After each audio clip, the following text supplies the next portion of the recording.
పండగలే high power ఉల్లాసం high power ఉత్సాహం high power ఆరోగ్యం హై పవర్ ఆనందం గుంటూరు వారి XXL మరియు హై పవర్ హార్స్ దేశవాళీ మినపగుళ్ళు బంధాలు అనుబంధాలు మరింత దృఢంగా మరింత బలంగా.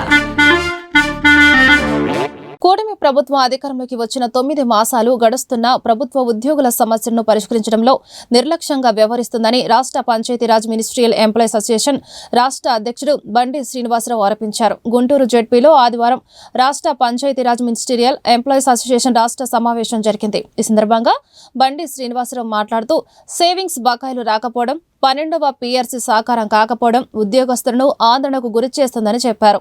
మరి ఈరోజు రాష్ట్రంలో నూతన ప్రభుత్వం ఏర్పడిన తర్వాత మరి ఈ రాష్ట్ర ప్రభుత్వం మీద ఉద్యోగులు అనేక రకాలైన ఆశలతోటి ఉన్నారు.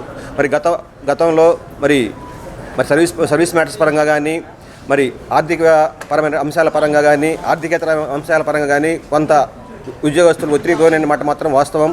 మరి నూతన ప్రభుత్వం మీద మరి రాష్ట్ర ప్రజలతో పాటుగా మరి పంచాయతీరాజ్ ఉద్యోగస్తులు ముఖ్యంగా ప్రభుత్వ ఉద్యోగస్తులు అందులోనూ పంచాయతీరాజ్ ఉద్యోగస్తులందరికీ కూడా ఎంతో మరి ఆశాభావంతో ఉన్నాము.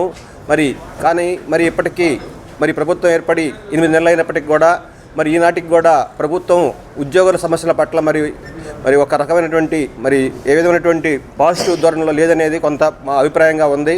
మరి ప్రభుత్వం ఉద్యోగ సమస్యల పట్ల దృష్టి సారించకపోవడం కొంచెం బాధాకరంగా ఉంది.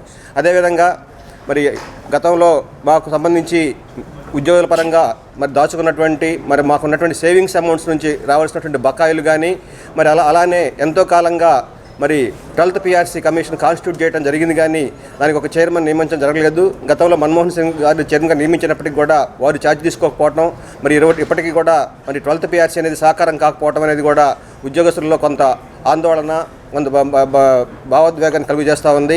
మరి ఈ పరిస్థితుల్లో ప్రభుత్వం తక్షణమే స్పందించి మరి ప్రభుత్వ ఉద్యోగులకు ప్రభుత్వం పరంగా రావాల్సినటువంటి బకాయిలు విడుదల చేయడం కానీ మరి DA ఆల్మోస్ట్ 4 DAలు రేపు రాబోయేదానికి 4 DAలు బకాయిలు పడ్డారు. అలాంటి 12th PRC కాన్స్టిట్యూట్ చేసుకోవాల్సిన అవసరం ఉంది. అలానే డిపార్ట్మెంట్ వైజ్గా డిపార్ట్మెంట్ సమస్యలను పరిష్కరించాల్సిన అవసరం కూడా ఇవాళ ప్రభుత్వం మీద ఉంది. మేమందరం కూడా ప్రభుత్వం వీటన్నిటి మీద కూడా ఇప్పుడే కుదురుకుంటా ఉన్నారు. మరి తప్పకుండా ప్రభుత్వం ఈ సమస్యలపైన దృష్టి సారిస్తారని చెప్పి అందరూ ఆశాభావంతోనే ఉన్నాం. ఇవాళ కూడా ప్రభుత్వానికి మేము ఒకే ఈ వేదిక ద్వారా విజ్ఞప్తి చేస్తుంది ఏమిటంటే ప్రభుత్వం పట్ల మాకున్నటువంటి చిత్తశుద్ధిని మీరు పరిగణలో తీసుకొని మరి ప్రభుత్వ ఉద్యోగులకు ఏదైతే రావాల్సిన బకాయిలు కానీ రాయితీలు కానీ ప్రభుత్వ ఉద్యోగులకు మరి ఉన్నటువంటి సర్వీస్ ఇష్యూస్లో ఉన్నటువంటి కన్సర్న్స్ కానీ అన్నింటినీ కూడా పరిష్కరించాల్సిందిగా ప్రభుత్వాన్ని మేము ఈ వేదిక ద్వారా విజ్ఞప్తి చేస్తూ ఉన్నాం. అదేవిధంగా మరి మాకు ఈ పంచాయతీరాజ్ విభాగానికి గౌరవ ఉప ముఖ్యమంత్రి వర్యులు మరి పవన్ కళ్యాణ్ గారి నేతృత్వంలో కూడా మరి డిపార్ట్మెంట్ మరి ఎంతో ప్రగతి పథంలో ముందుకు వెళ్తూ ఉంది. మరి ఈ డిపార్ట్మెంట్లో ఉద్యోగస్తుల